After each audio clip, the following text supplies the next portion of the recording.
Gilas bağı hissəsi var, böyük bağ hissə buradır. Hazır burada ev də var. Şərait də var.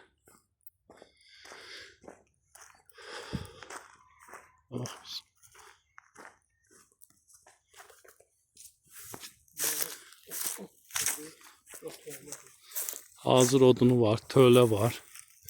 Tölə də hazırdır, bir dənə oranı da aç. Bu da altta da yenə töylədir. Evin arxasında tövlə də var. Suyu da var burada hazır.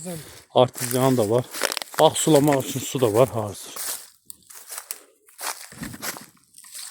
Burada da heyvanat saxlamalıdır. Qabaqda da uzun diye bu. Arada qapı. Böyük bir dənə tövlədir bu. Yardım Biz hələ giriş hissəsini çəkirik bu. Hazır infrastruktur qurulmuş yerdir. Oradan da çıxıyor töylədir.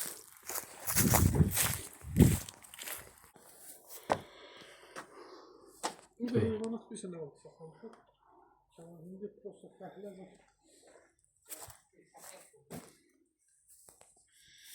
Bu da bunun tövləsidir hazır.